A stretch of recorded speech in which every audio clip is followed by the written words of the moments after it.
morning. Welcome to another episode of Educational Broadcasting. On today's segment, we are going to be talking about inclusive educational strategies for people living with disabilities, especially students. So today, you're going to be talking to Emmanuel Susan, and with me is Wazir Mahdi Isa. Good morning. Good morning. So, Mahdi, as you can see, the issue of disability is a wide spectrum. Like, it's so wide that I feel like everyone in 16% either has a disability or knows somebody that has a disability, right? Yes. In the world today, we have a large population of disabled people. Yeah. That oftentimes you come across some, and most of the times they are being stigmatized in the society and being sidelined in several aspects of several sectors of the society. So this topic, I think, is very important, and it is very imperative to talk about these issues. Yes, very imperative. Because if we are starting with, we are going to know that over 3.3 million people were recorded having disabilities in 2021 in Nigeria alone. And I think the predominant disabled, the segment of disabled people that are predominant in Nigeria are those with visual impairments. Yes, and then followed definitely. by those that have hearing impairments, and I think competent impairment? Yes, those that literally have lesser, I wouldn't say IQ, but it's there.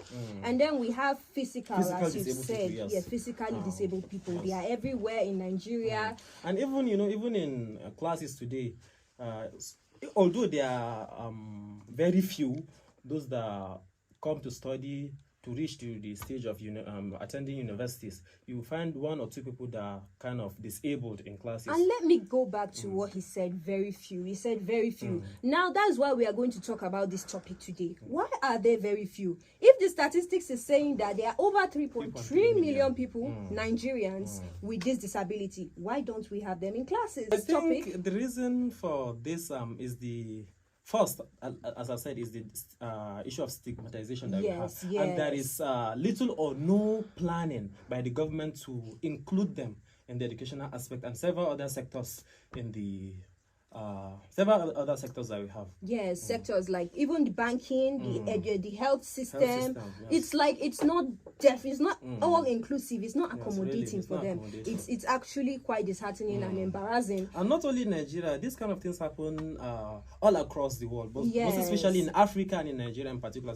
We are a third country since we are talking of Nigeria, but these things happen in many countries. You find several sectors, like you said, banking, healthcare sectors, and education. Most importantly, this education is something that we need to build our nation and to have this kind of development thing. So I think it has to be very inclusive, and we need to do more planning and engage with them well and include them in all several aspects, so as for them to be able to feel that yes, they are also citizens of the nation, they are bona fide members of the society. When I was doing my internship at Correct FM, that was in 2021, we had the liberty of connecting with one of the person living with disability, obviously, and then by the time we were done researching and all, we found out that this guy's IQ was so high. Imagine that maybe having if you are somebody given like this, some opportunity, yes, he can give a great impact and he can give his own quota to the development of the nation. Thank you. But he was not. But they are being stigmatized and excluded. And this the issue of disability, I think even this albinism issue. I don't know if they call them disabled people too, but they are also kind of stigmatized in the society. They also suffer this kind of marginalization in the society that we live in, most especially in Nigeria. Even me personally, of course, if I encounter people with that the albinism issue, I feel uncomfortable interacting with them. Wow, we are disclosing your subjectivity on the matter. We need to be more engaging with them and be able to interact with them proper, so that they will not feel depressed or something like that. Okay, good. On the account of interacting with them, we had the liberty of getting to know one disabled member, student of Ahmadu Bello University.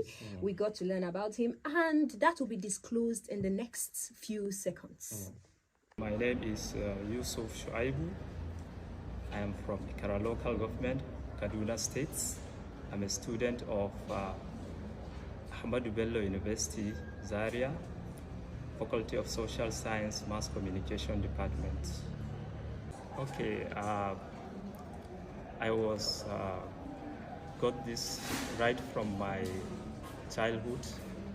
As my parents told me, I was about 3 years when I suffered from meningitis, which caused me to lose my sight. And also at first I cannot walk, but at the end I can walk, but up to now I cannot see actually. There must be a stigma in one way or the other, but there are good people that I meet in life that are very helpful to my life, especially in times of my education, right from primary school up to the university level. Okay, I started my studies as a degree student here in 2018-2019, which actually I met, especially in terms of the lecturers and the students. They are nice to me, and except there are some little issues, but I have good friends that are really dictating notes to me to read, though most of the times I used to record lectures, which later I listen to the lectures and make my own notes. And the only challenges I'm facing is it started, I think, last semester. Before, we were given additional time because we are using, most of us here, we are using manual typewriter, though there are some that are using computer. So, but computer, you know, is expensive, and apart from that, there is a software that we are using, and that software is very expensive too. So, most of us are using manual typewriter. So they used to give us additional time, but as of last semester, they have started changing as the student, normal student finish, or so-called normal student finish, then they will also collect my paper. And I also talked to the HOD, but she said she will do something. And still this semester I faced one, but I don't know, maybe it will not happen again. That's what I wish. So alhamdulillah, I'm studying as each and every student studied in the university without any more challenges. Yes, there are some things that the government and the school authority or the school management have to do to improve the standard of our education. If you look at because if you say disability, we have different types of disability. We have hearing disability, we have those that are physical disabilities that have problems with their legs, and we have that's cripples. We have visual impairment, that's we the blind. So let me start with the blind people. Our learning equipment are very expensive to the extent that most of us we come from poor background. So our parents actually cannot afford such materials. So government should try to provide us with such materials so that we can run our studies effectively, or the school management. And also there are some policies that the school management has to do that will help us. Like in terms of exams, they have to consider us, giving us additional time so that we can finish writing our exam successfully. And for cripple, for example, now we come upstairs. So cripple, they find it very difficult to come upstairs. So they have to provide a way that they can easily, there are some, I don't know how they call it, but there are some ways that their wheelchairs, they can use their wheelchairs to get upstairs without any stress. Because there is one of our colleague, but he was now a graduate. He have that challenges. It is his coursemate that helps to carry him whenever they have lectures upstairs. So you see, it's not a small task, but though they are trying. And in terms of visual hearing impairments, they have to provide a special teachers because they are using sign languages. So if the lecturer is talking, they cannot get what he is saying because they are using hand to communicate to them. So all these things, they have to put it into consideration so that we people living with disability, we can have education as each and every student have education, because it is our right to be educated. Okay, so that was a real life scenario of a student living in Ahmadu Bello University and how his daily life goes by. That was kind of that kind of disability that he has. But I think does he suffer much stigmatization in class and all that, or in hostel, in his stay in hostel? I guess his life he has defined it already. From the video, we can see everything he has to offer us. That any of his private thoughts are actually up to him. And I feel like there are other students in Ahmadu Bello University, and their experiences might be quite different from his. Experience, yes. So in all these encompassing matters, it will be definitely worthy or good to know what these students are going through, so that and how we can curtail that kind of things they suffer. How to curtail them and how to incorporate strategies that would generally benefit all of them. Honestly, because it's disheartening. Forget that strategy. The stigma alone is so... It's discouraging and it's frustrating, really. And being stigmatized, in whatever sector, it causes lack of concentration and focus in what you are doing, especially education, and it's discourages you honestly in what you are doing. It makes you sometimes feel like, should I just leave this and abandon it? All that kind of things. I've ever felt discouraged about something very minor, and I felt like I'm not doing it again. I'm not doing it again. So imagine if you have to live with this all the days of your life, honestly. So in the case of inclusive strategy, I think we did get an expert interview, right? Yeah, in person of Dr. Aminu Muhammad, the National Health Insurance Authority Coordinator, which we had an interview with him, and he shares some information and knowledge he has about this kind of thing. And I think we should have some listening of what he said. Yes, it will be good to have a listening ear to what this wonderful man has to say, strategies that would actually include these people.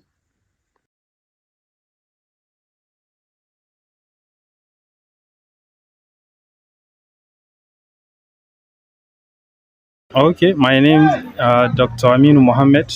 I'm the National Health Insurance Authority Coordinator for Ahmadu Bello University Health Service. Disability can be defined as an impairment in a body part or an organ, or a loss of body part or organ. Okay, within this environment, I will talk a little, though I will expand further because I've gone to places also. Those living with disability are labeled, even by the family, as educationally disadvantaged. So they tend to spend less on them.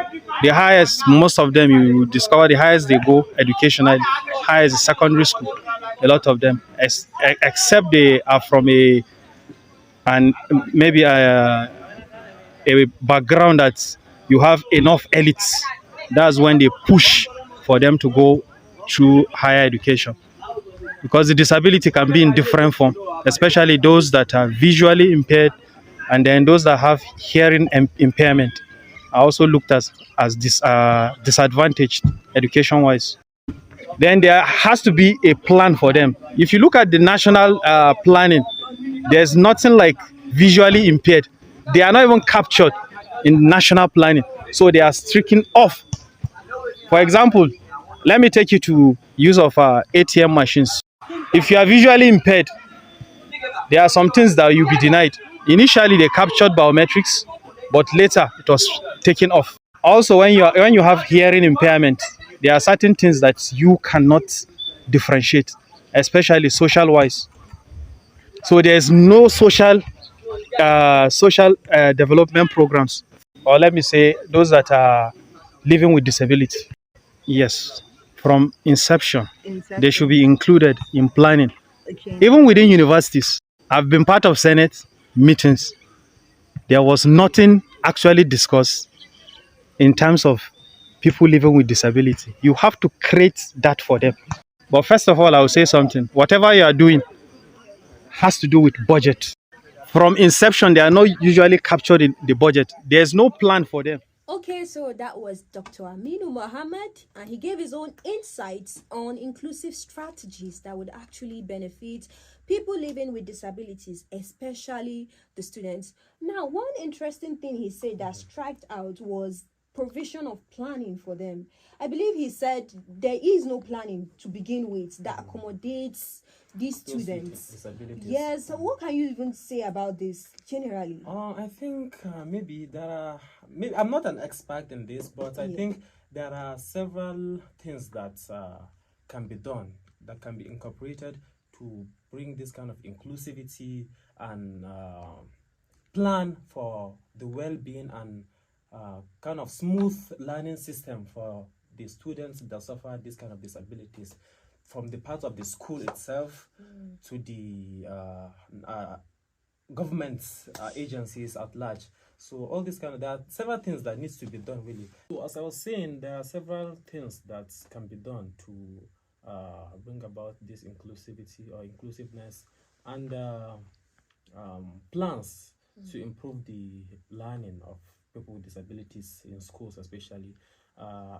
As I said, right from the school authority, there can be programs, maybe even lecturers in class. They can be setting up programs like organizing group activities among students that will include everyone, which will gradually reduce that kind of stigmatization that those disabled people suffer. And then special programs that will aid those disabled people in their learning process, and other host of other things that I think experts can give, can educate more on the ways or plans to incorporate to reduce that kind of issue. Yes, also to add to what you said, I believe, especially for those with these hearing and speaking impairments, I believe as a human, a good human, you should at least have some knowledge on sign language. Honestly, really, because but unfortunately most people nowadays, especially the youth, have that issue. Even me particularly, I don't think I know how to do that. Yes, that it's a general thing. It's a general thing, but it should not be so. We should be learning this kind of we things learn every day, so we should that we add engage with those kind of people. Good, because it's an inclusive strategy. Imagine having a classmate in university and you cannot communicate. Interact with him. It's good. Really, it's not if it's you not have good. this sign language at your disposal, you'd be able to talk to them every day. Good. It's actually a very important thing. And then we also have the issue of, as I said, while they are providing the specialized programs that you talked about, there should be no stigmatization. Do not make them feel like they are inferior. All inclusive. Yes, or they should not be given that impression that Yes. maybe they are subhumans, or they have this kind of thing that maybe they are not Oh, normal. you are too special. Yes, something like that should not happen. Really. You should give them this free atmosphere, Give casual, them free. space to Because express their expertise and give their talents too. I believe we all have our own form of disablement, disability, one way or the other. Nobody is perfect. It might not be physical that some people will see it, but everybody has this kind of disability. Yeah. Honestly, so I hope this actually marked a learning point for us to understand that these people with disabilities are humans. These students with disabilities might actually be more important, more intelligent than us. And don't have that kind of yes, disability. but they do not have the opportunity to participate. So with this, there is a call to action from our parts, from initiatives by institutions, governments, NGOs, even international organizations to come in and do something that would benefit everyone. Because you might not have this disability, but you know someone who has it. And as Aisha Mustapha would say, a representative from Borno for Children Parliament, she said that disability is not inability. Okay, so let's take note of that. Really? Yes. It's a very vital it's a very, very vital conclusion. Okay, so this marks the end of this segment. I hope we have learned something. Next week, hopefully, we'd have to say something more educative on educational broadcasting. Thank you. I am Emmanuel Suzanne, and I believe you are Wazir Mahdi Issa. Goodbye. Goodbye.